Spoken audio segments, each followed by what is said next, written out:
Hello everyone, स्वागत है आपका फ्रीडम की 4th वीडियो में। उम्मीद है आपको हमारी वीडियो पसंद आती होंगी, तो बिना देरी किए शुरू करते हैं।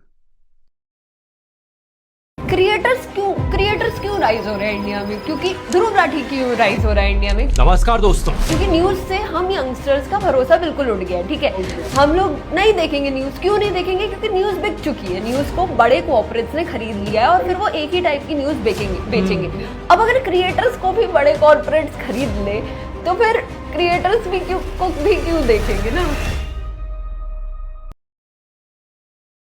बुलाइए मीटिंग, हम एक स्वर में बोलेंगे कि अगर बच्ची का बलात्कार करते हो तो इस देश में सजाए मौत होगी। जो ये खौफ कम से कम, ये संदेश कम से कम दे पूरे देश को कि अगर एक 5 साल की बच्ची का बलात्कार होता है तो चुपचाप बैठकर ये हाउस तमाशा नहीं देखेगी। जो लोग कानून जानते हैं वो जानते हैं कि जब इन्वेस्टिगेशन चल रही होती है तो उस इन्वेस्टिगेशन में हस्तक्षेप करके महिला के खिलाफ ही जाना एक पद्धति बन गया है, जो मैं नहीं करना चाहती। वो जुडिशियल प्रोसेस निष्पक्ष रूप से चले, इन्वेस्टिगेशन निष्पक्ष रूप से चले, इसी में महिला की मदद हो सकती है।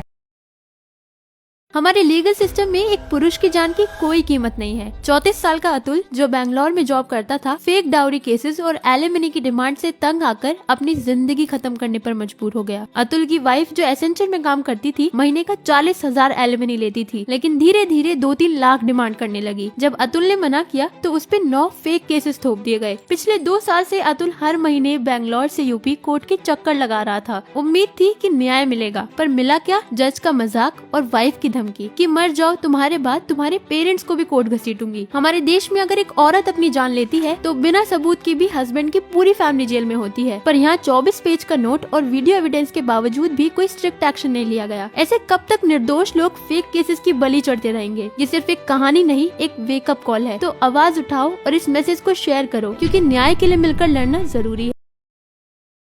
तो भाई, ये कुंभ मेले में लोग मर गए तो इसमें सरकार की गलती कैसे हो गई? लोग तो मक्का और मदीना में भी तो मरते हैं। ये मैडम को सुनो। 1990 की मक्का टनल ट्रेजेडी में तकरीबन 1500 लोग क्राउड क्रश में मारे गए थे। 2015 की नीना स्टैम्पीड में तकरीबन 2500 लोग स्टैम्पीड में मारे गए थे। वहाँ पर स्टैम्पीड हो तो वो एक दुर्घटना मानी जाती है, और हमारे में उत्तर प्रदेश में स्टैम्पीड हो तो वो हमारे मुख्यमंत्री की गलती मानी जाती है। अब इन मैडम को ये नहीं पता कि सऊदी अरेबिया, जहाँ पर मक्का और मदीना है, वहाँ पर राजशाही है। वहाँ पर एक राजा पूरे देश की सरकार और कानून पे कंट्रोल करता है। उस देश में कोई कॉन्स्टिट्यूशन नहीं होता, सिर्फ शरिया के हिसाब से सब कुछ चलता है। पर हमारा भारत एक गणतंत्र है, जहाँ पर एक आम आदमी अपना वोट देकर एक सरकार को चुनता है, जो पब्लिक की सेफ्टी की जिम्मेदारी उठाते हैं। और अगर उनकी वॉच के अंदर लोग मरते हैं तो पब्लिक का यह अधिकार है कि ये पूछे कि आपकी जिम्मेदारी में कमी कैसे रहे।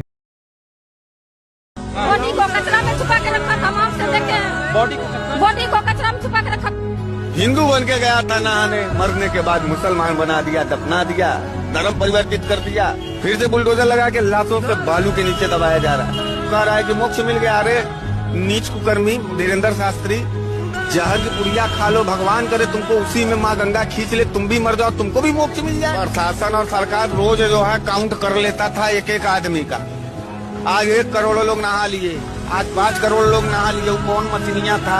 अरे मर जाने के बाद तो लाश दे देते भैया, परिवारजनों लोग उसको अंतिम बार तो देख लेते।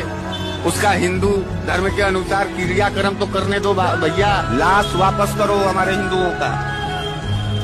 हिंदुओं का लाश वापस होना चाहिए। पत्रकार आजम खान मुसलमान था, थोड़ी से त्रुटि हुई थी, टोपी उतारा उसने, ले जाके साधु संत को उस पे रखा। यहाँ तो साधु संत पीटे जा रहे हैं। मानवीयता खत्म हो गई, इंसानियत खत्म हो गई, और जानवरों की तरह क्रूरता से बात कर रहा है कि मात्र 30 लोग मरे हैं, हजारों लोग से ऊपर मरे हैं, गायब हैं। तो मुसलमानों को नहीं आने दिए तो 2-2 हादसा हो गया तुम्हारे हिंदुत्व के काल में। मैं इलाहाबाद के माइनॉरिटी के लोगों को चरण पकड़ करके धन्यवाद देना चाहता हूँ। देश का गृह मंत्री जिस दिन आया उसके बिहान भर ये मौतें हुई। एक महापापी अभी आने के लिए बोल रहा है। मैं तुम्हारे चैनल के माध्यम,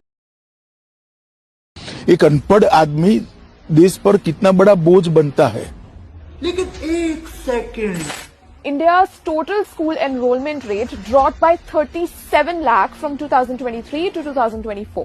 What's more concerning is that this number is not equal for male and female students. While boys accounted for 21 lakh fewer enrollments, girls saw a 16 lakh drop in schools. As compared to previous years, the total enrollment of students has dropped by over 1 crore in 2023 to 2024. This shocking data has been presented by the Modi government itself. It's clear that India's young generation is not receiving proper education. Magar kyun? It's simple. The BJP does not want educated citizens because educated citizens ask questions. They demand answers and they don't vote for parties who divide the country by cheap theatrics. The irony is that the BJP government does not want your kids to study, while their own children receive top-level education abroad.